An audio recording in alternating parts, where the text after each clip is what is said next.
Assalamualaikum warahmatullahi wabarakatuh.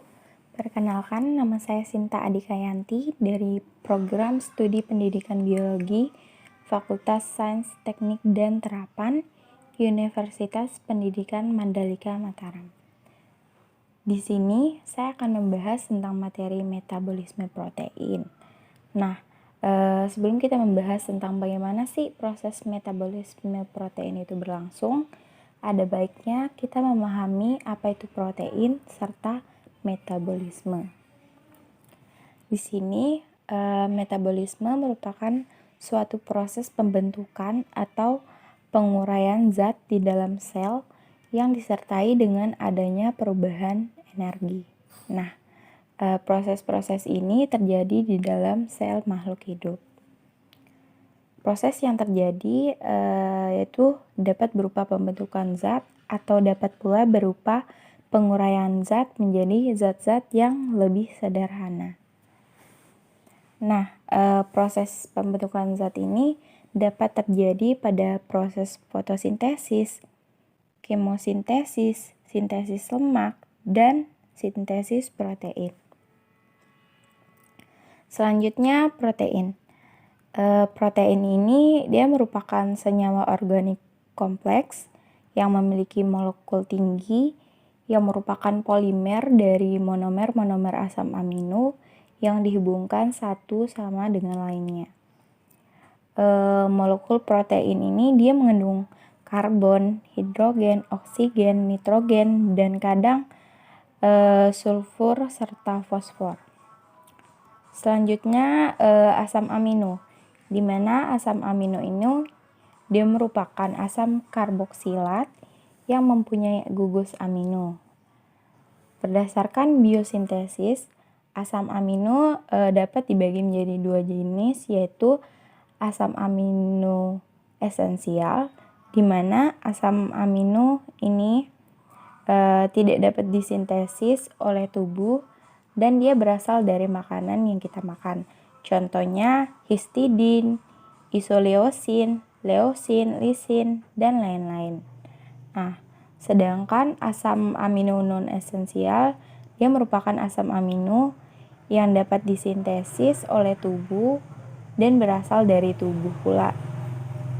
Asam amino ini dapat kita temukan di makanan. Contohnya alanin, arginin, asparagin, asam aspartat, dan lain-lain. Nah, struktur asam amino secara umum adalah ada satu atom C dan mengikat 4 gugus, yaitu ada gugus amina atau NH2, ada gugus karboksil atau COOH, ada atom hidrogen atau H, dan ada satu gugus sisa atau R yang sering kita sebut juga dengan rantai samping, yang ini bisa membedakan satu asam amino dengan asam amino yang lainnya.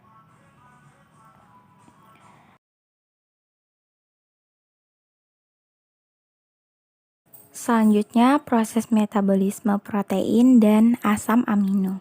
Proses metabolisme protein dimulai dari proses pencernaan di mulut sampai di usus halus. Dilanjutkan dengan proses metabolisme asam amino. Sebagian besar zat makanan yang mengandung protein akan dipecahkan menjadi molekul-molekul yang lebih kecil terlebih dahulu sebelum diabsorpsi dari saluran pencernaan. Nah, protein ini diabsorpsi di usus halus dalam bentuk asam amino masuk ke dalam darah. Dalam darah, asam amino akan disebar ke seluruh sel untuk disimpan. Di dalam sel, asam amino disimpan dalam bentuk protein dengan menggunakan enzim. Nah, di sini hati merupakan jaringan utama untuk menyimpan dan mengolah protein. Protein ini dalam makanan dia dicerna dalam lambung dan usus dan dikatabolis menjadi asam amino yang diabsorpsi dan dibawa oleh darah.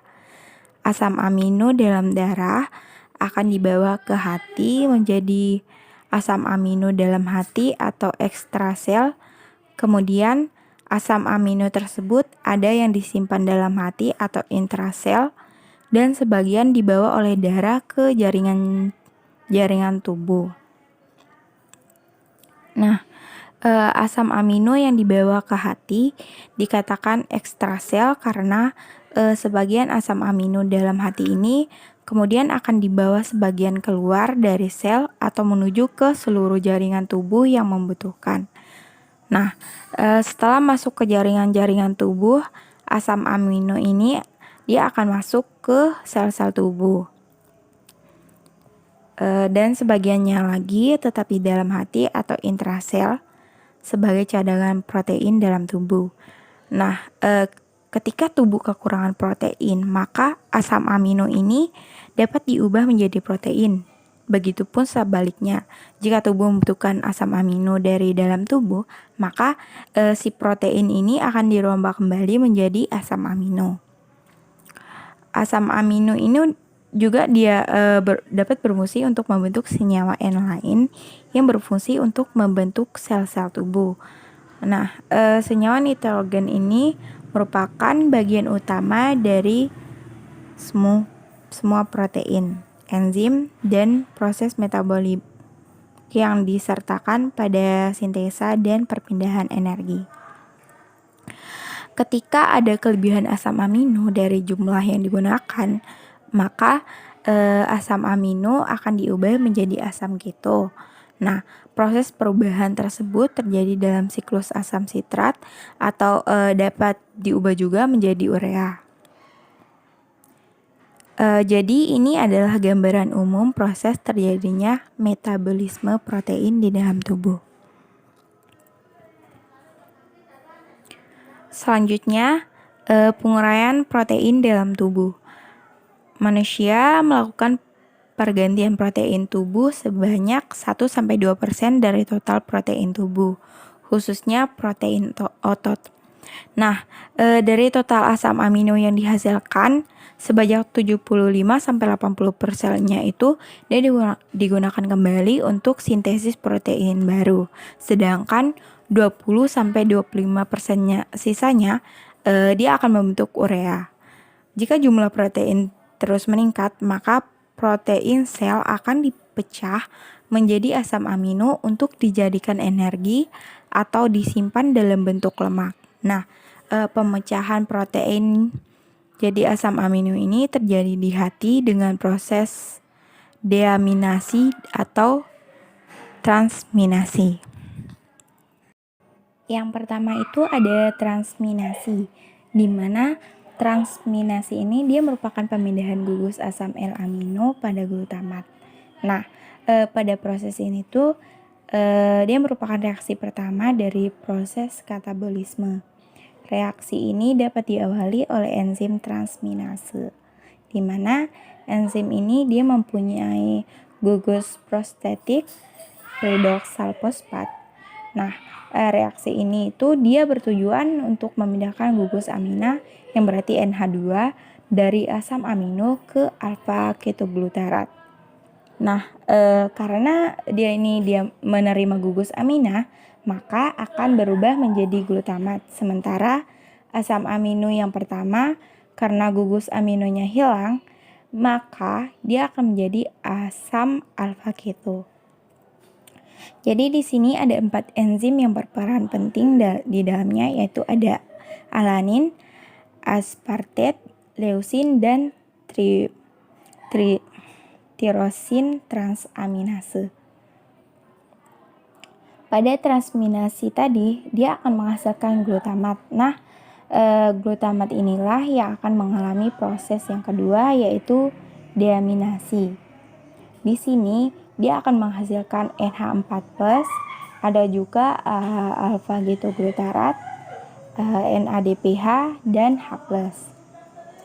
Alfa ketoglutaratnya nanti kita bisa gunakan lagi untuk proses transminasi. Kemudian enzim yang mengkatalis L-glutamatnya ini dia akan terjadi di matriks mitokondria. Nah, ion NH+ ini dia akan masuk ke dalam siklus urea untuk dapat dikeluarkan dari dalam tubuh.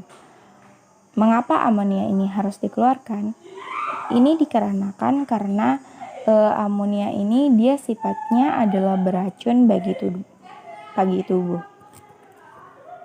Selanjutnya ada asam amino dalam darah. Nah, banyaknya asam amino dalam darah ini tergantung pada keseimbangan antara pembentukan asam amino dan penggunaannya. Pada proses pencernaan makanan, protein dapat diubah menjadi asam amino oleh beberapa reaksi hidrolisis serta enzim yang bersangkutan. Nah, enzim-enzim tersebut adalah ada pepsin, tripsin, kimotripsin, karboksipeptidase, aminopeptidase, dipeptidase, dan tripeptidase. Yang terakhir ada kelainan yang dapat terjadi pada metabolisme protein. Nah, di sini kita ketahui sendiri bahwa metabolisme ini adalah proses pengolahan atau pembentukan zat-zat yang diperlukan oleh tubuh agar tubuh dapat menjalankan fungsinya sebagaimana mestinya. Nah, gangguan pada metabolisme protein dapat menyebabkan ketidakseimbangannya zat-zat dalam tubuh. Di sini ada dua contoh penyakit yang saya paparkan, yaitu yang pertama itu ada hipoproteinemia.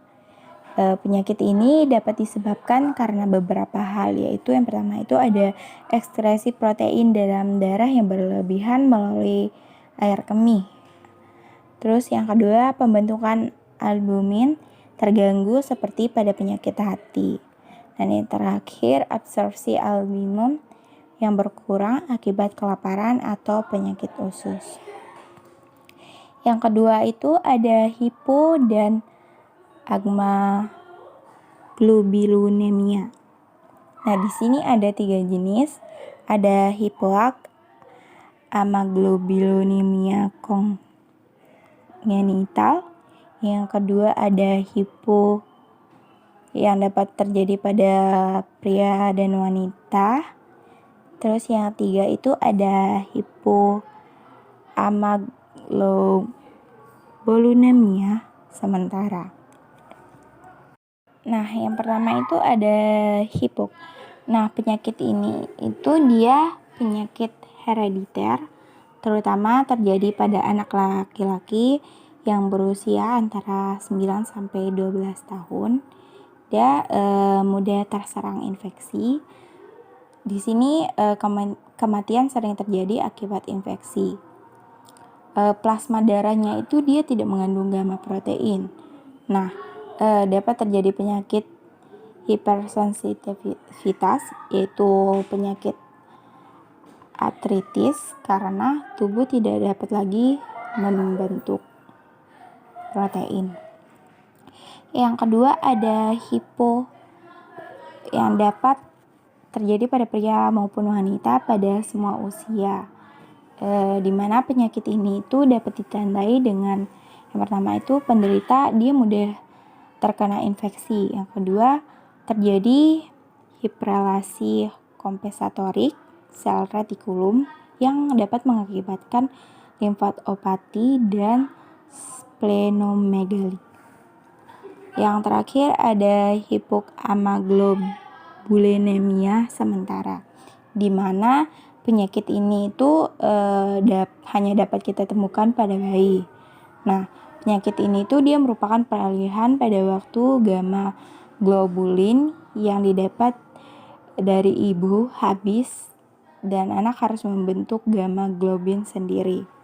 Jadi pada ibu itu gamma globinnya itu dia udah habis sehingga anak harus membentuk gamma globin sendiri. Mungkin hanya itu saja yang dapat saya sampaikan. Terima kasih atas perhatiannya. Wabillahi taufiq wal hidayah. Wassalamualaikum warahmatullahi wabarakatuh.